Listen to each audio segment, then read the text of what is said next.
Can music change a person? Can personality change one's music? Does language matter? Throughout the course of this film, I will answer these questions as 9 musicians with international backgrounds give their account on the ways in which a music career can impact and simultaneously be impacted by one's personality, language ability, and access to other cultures. In doing so, I hope to show that music, culture, and character are mutually influential, though their strong, undeniable bonds are to many of us invisible.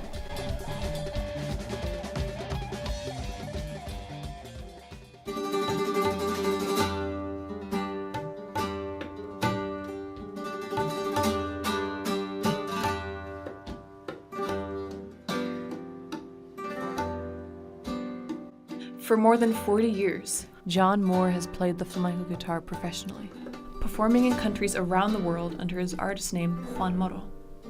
Although American, he has lived extensively in Spain, studying guitar and assimilating into a flamenco culture that, for many people, defines southern Spain. Despite his success in the flamenco world, he believes that to straddle the threshold that separates culture from culture is the best that most outsiders can hope to achieve. Being part of the flamenco culture is not just knowing about flamenco.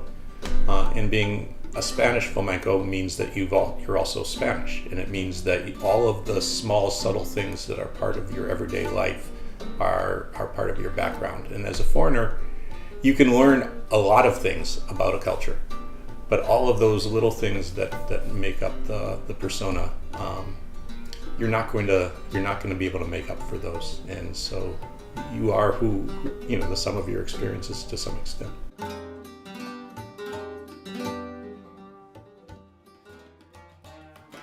Now, with respect to the music, of course, I felt that I was doing pretty well when I left the United States.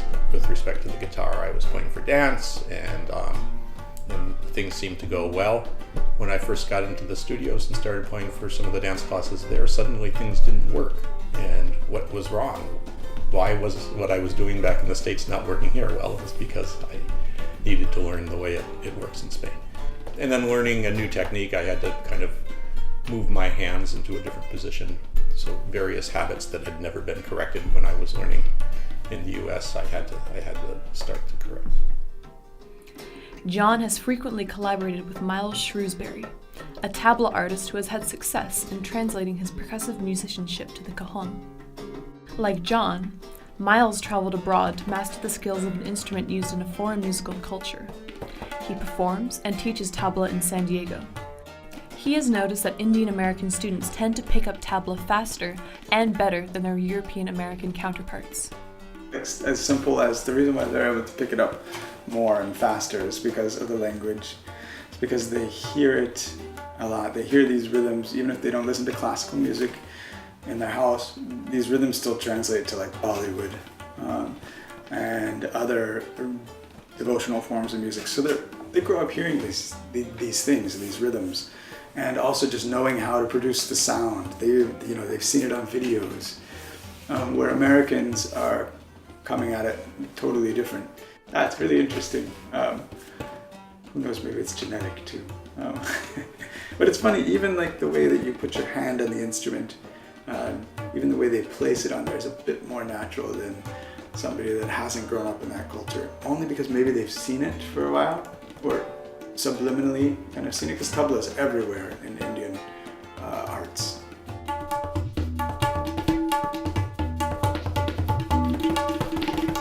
Teachers in India don't teach how to do this modulation, but it's so natural for Indians to do it because they're hearing just this modulation pattern happens in so many other arenas. Famous tabla player Zakir Hussain Ji once said that the right hand is the sound of the tabla, but the left hand is the soul. For Miles, learning Hindi became the point at which playing tabla became much easier and much more natural for him. They have a dental T, and they have a retroflex where your tongue is on the roof of your palate. And the way they work in these bowls, we call them bowl sequences, is almost like a triple tongue for anybody who does brass instruments. And that's why we're able to say it very fast, because we have some of the T's here, some of the P's here, and we have also syllables in the back of our throat. So we can go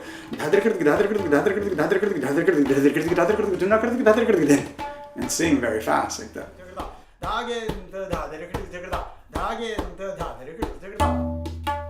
So, as you were saying, it was a breakthrough in a way, because I was actually able to all of a sudden put this together, why I couldn't say it as fast. If language learning can ease access to percussive skills, would the same be true for cante or flamenco singing? No importa dónde nace, la música no tiene frontera. Solamente el cante, sí. El cante es lo más difícil, porque es una cosa cultural, del idioma, y no tiene que ser solamente gitano, tiene que ser andaluz para poder cantar. Y claro, tener talento que Dios te dé para cantar. El cante es lo más difícil. Remedios relocated to the United States from Ronda, Spain, to find work as a flamenco singer. She thinks that the stereotypes that flamenco has for many people here is an indicator of how hard it is for outsiders to understand it. Yo no puedo generalizar, ¿verdad? Cada uno. Hay algunos que lo entienden y hay algunos que piensan que para hacer flamenco tú tienes que estar borracho, tú tienes que estar de fiesta. No, porque yo he hecho flamenco a las 8 de la mañana en una escuela y tú no tienes que estar borracho. Flamenco, flamenco. La esencia del flamenco, como dije antes, hay gente que la entiende muy bien. Porque, en primer lugar, si tú no eres español, cuando la persona es humilde y sabes que esa no es tu música, pero lo haces bien, no importa si tú eres español o no. Y también me encuentro con gente que a lo mejor van a España, están 2 semanas y me dicen, yo sé todo del flamenco. Y yo le digo, tengo 65 años, nací allí y yo todavía no sé lo que es el flamenco. For many people who aspire to be flamenco professionals, including dancers, it's essential to be in a context where you're listening to it all the time. Especially for people born into Spanish culture, the sound of flamenco and the framework of signals and patterns that is inherent to interpreting the music is absorbed effortlessly. For guitarists, playing for dance is especially useful to be able to get used to the unique rhythm of flamenco. As an accompanist, so when you accompany dance and when you accompany cante, the guitarist has to follow. And the guitarist has to be able to intuit where the dancer is going, but also the guitarist has to be able to intuit where the cante is going. And the only way to do that is to have listened to lots of it. And so that it's not so much that you have such a great ear that you can follow the singer wherever the singer happens to take you. It's you hear that verse and you say, oh, I know where that's going. Because Remedios has not had to adapt to a second musical culture like John and Miles, she has less experience managing a dual identity. Perhaps it is because of this that the meaning and essence of flamenco for her is more abstract. Aquí es más la imagen. Por ejemplo, aquí es, con todo respeto, aquí es, tiene que estar delgada, tienes que tener unos zapatos de dengue, tienes que tener una falda de muchas flores y da 4 vueltas y ya piensa que eso es flamenco. Y francamente no, esta es folclore, esta es no flamenco. Flamenco es una palabra muy fuerte y muy difícil de explicar, porque incluso yo misma a veces yo no entiendo lo que es.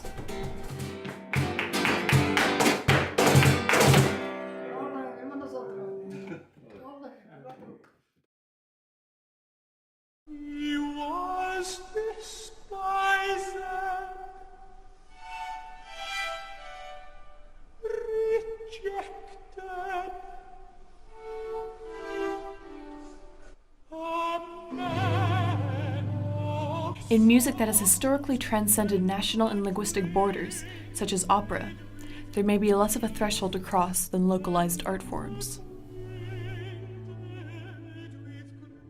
Opera in general has always been, I think, international. From its very beginning, it has involved the importation of the foreign, almost by definition.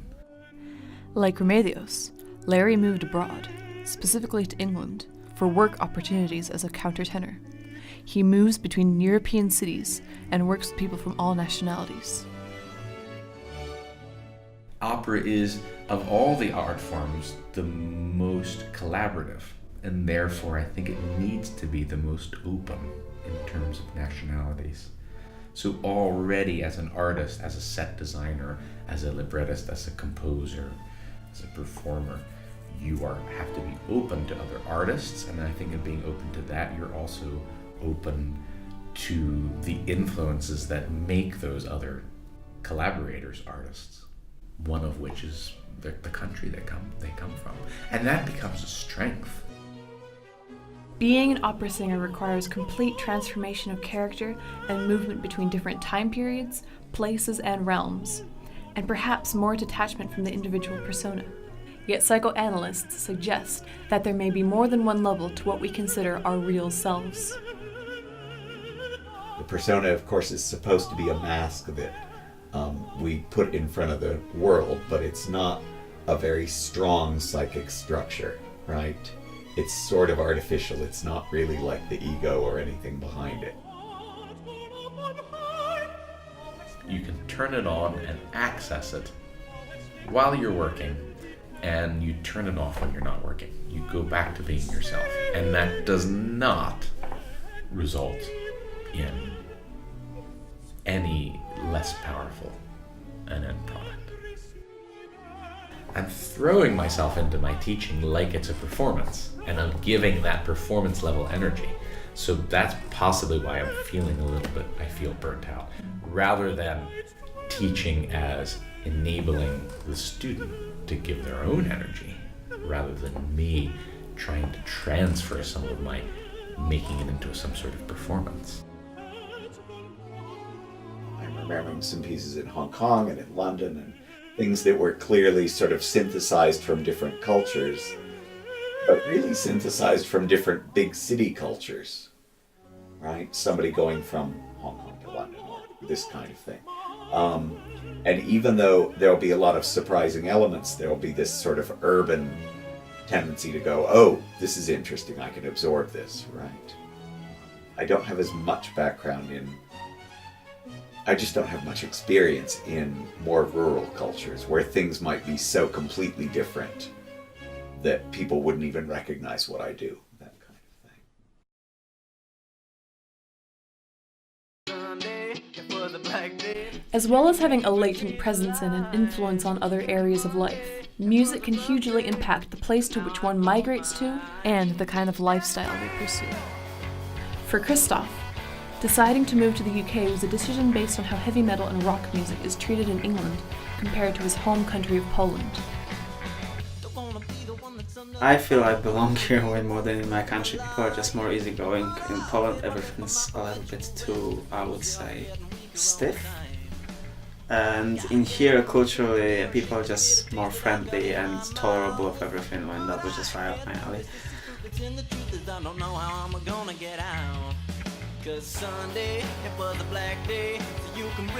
Heavy metal music is not ostracized in here, and there's a lot of people loving it, because this is basically the home country of heavy metal music, if you think about it, Black Sabbath and all that.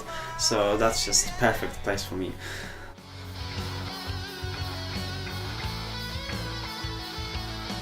When one's attachment to and acceptance into another culture is welcomed, language may be more of a stepping stone than an obstruction to musical assimilation.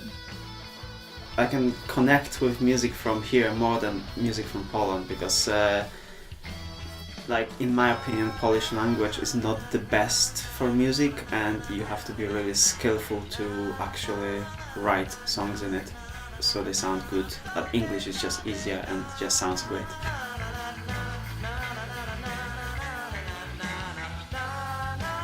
I would feel more foreign playing in Poland than in here, to be honest. just because I always identified with obviously English-speaking music, even when I was still in Poland, and a lot of people still do.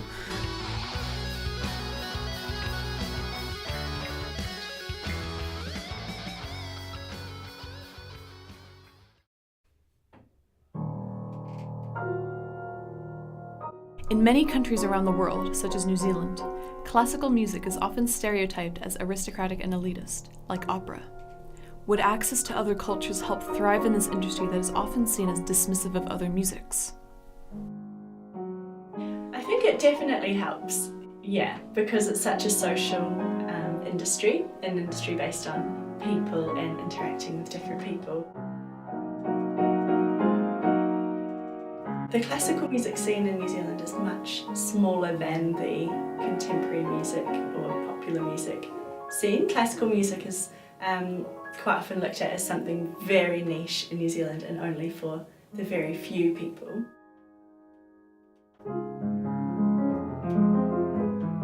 Claire grew up mostly in New Zealand, but now works and teaches in London.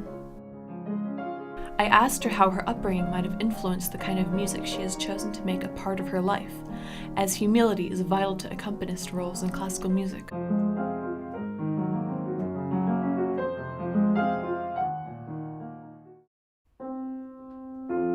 I think in New Zealand we definitely are not a culture of going out on stage and kind of being a showman. It's not really that accepted, that sort of performing and showing off.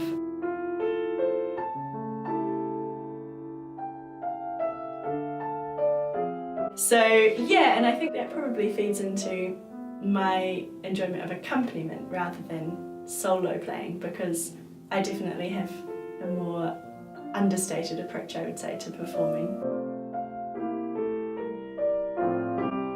In London, where the world of classical music is one of the most competitive, the nature of accompaniment needs to be modest.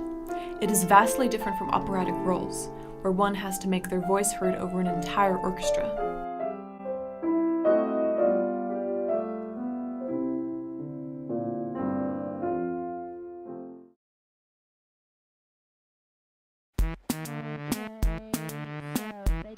It is interesting to think about how much a musical personality is shaped by factors out of one's control, like what sort of environment one is born into.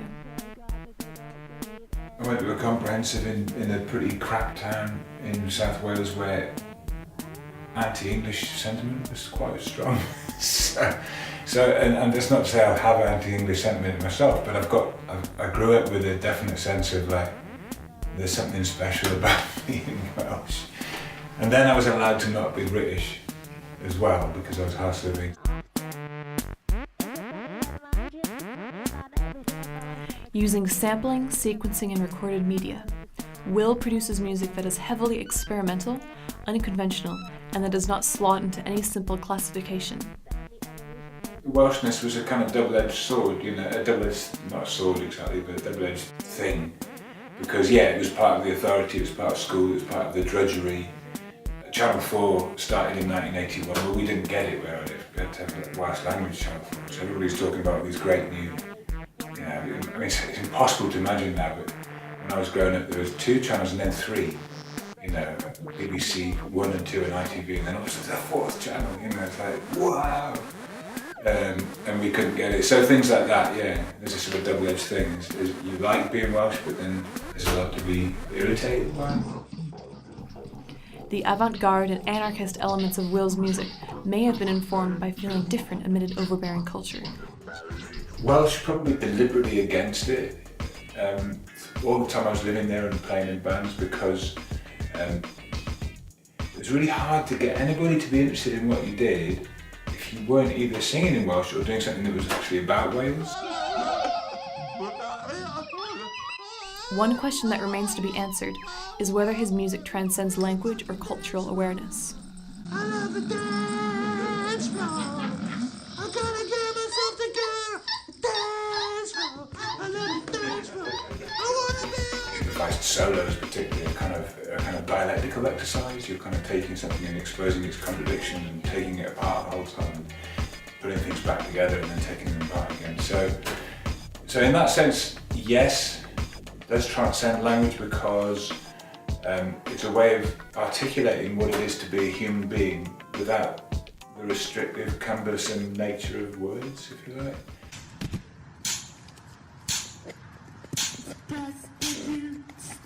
You can do anything. Anything's possible, and there isn't any limit to what you could think of, doing to make a piece of music. But so many constraints, our education, the culture, and all these sorts of things keep making us reduce to something already sort of templateized, if you like, to a kind of blueprint or whatever. So having exposure to other cultures is definitely the beginning of an awareness that actually it's not all about.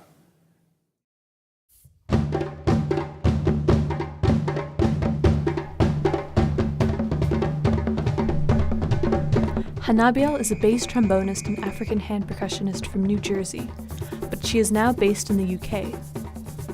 She had been teaching music there when she realized that it wasn't fair to her or her students that all she could offer was classical music education.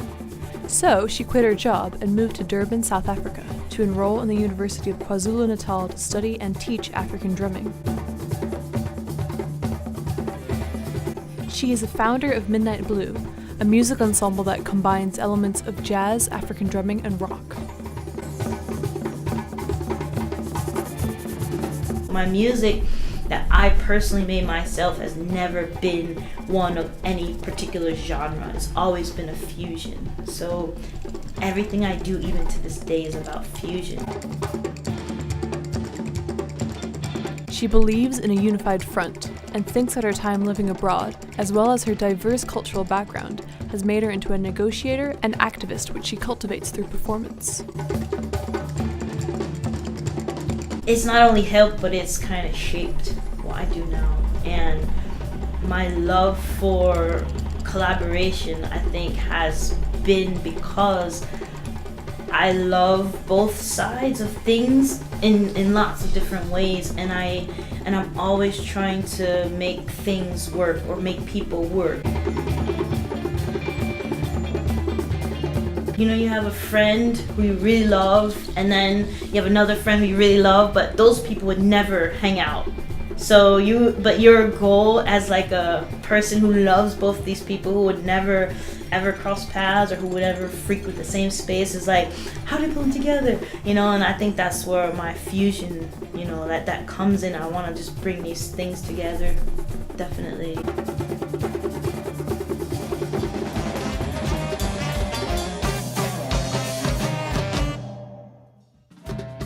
Hanabiel's experiences in South Africa, both inside and out of university life, made her reevaluate the importance of rapport. She thinks that this rapport was vital to understanding people who came from very different backgrounds and their lives, above all her ensemble. This has not only been a boon for her improvisational adeptness, but also for becoming the musician she is today. So I don't know, I think that my experience in South Africa, and as I reflect on it, wasn't necessarily about me going there to get, a degree. I think now that I look back, I think it was to learn how to empathize, and it was to learn how to see how other people live, and to really try to be able to put myself in that position. And I didn't do it on purpose, it just happened. But what were the lessons that I learned from that experience? And so I feel like my experience has been to be immersed in these completely opposite environments.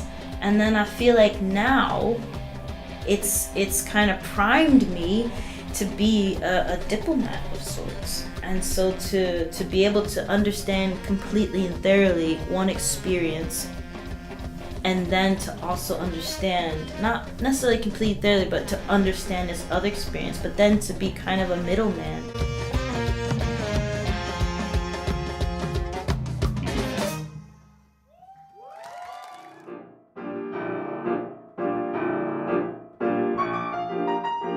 Music is far from being an organized series of sounds. Being a musician of any kind is not limited to location, nationality, language, or appearance. However, the complex framework of stories and experiences woven together that makes up music is informed largely by one's relationship to their mother culture.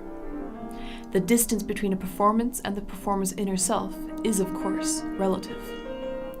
For most professional musicians, however, and indeed anyone who is musical, the influence of one's background will inevitably change the music of your life, and the power of music is such that it will inevitably change who you are.